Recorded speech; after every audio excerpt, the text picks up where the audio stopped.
Chapter 1. Body, Appearance, and the Aware Soul. When we look in the mirror, we often think we're seeing ourselves. But the truth is, we're only seeing the latest outfit worn by our soul. Our body is a temporary vessel, beautiful, fragile, ever-changing, but it is not us.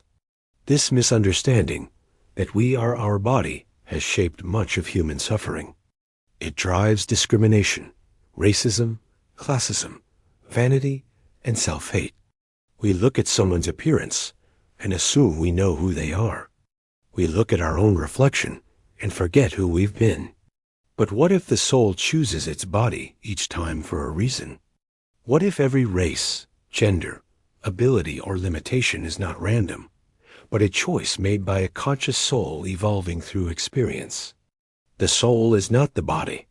From ancient teachings to modern insights, many traditions remind us that the soul precedes the body.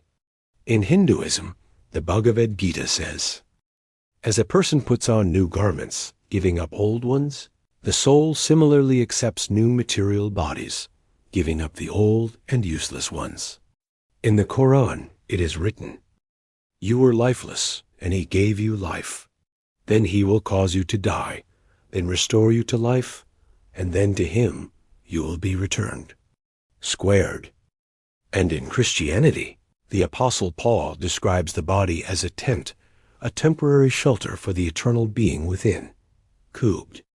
Jesus also reminded his followers not to judge by appearances, but to judge with right judgment, reinforcing the idea that our essence goes beyond what is seen.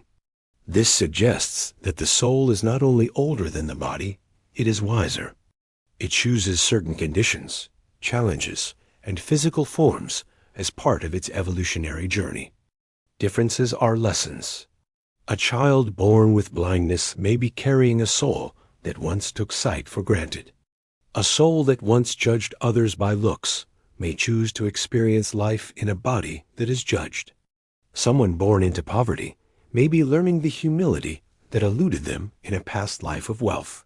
From this view, life's inequalities are not injustices.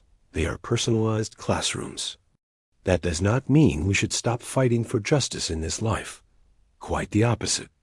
But it means that beyond human systems, there may be a spiritual intelligence designing our paths with deep care. Organizational psychologist Adam Grant once noted that some of the greatest leaders and innovators are those who faced early setbacks. He writes about people who turn adversity into strength, not by chance, but by the growth it fosters. This idea mirrors the soul's journey. Struggle is not a curse, but a catalyst. The soul is not a victim. This theory doesn't suggest that suffering is deserved. Brave enough to face discomfort in pursuit of growth. Brave enough to return again and again, not to be punished, but to evolve. The soul is like a traveler, visiting many lands in many costumes. The more it rotates, the more it understands. The more it feels, the more it remembers who it really is. References 1. Bhagavad Gita 2:22. 2. Quran 2:28, Sahih International Translation. 2 Corinthians 5:1, the Bible. 4. John 7:24, the Bible. 5. Grant, Adam. Think Again, the Power of Knowing What You Don't Know. Viking 2021.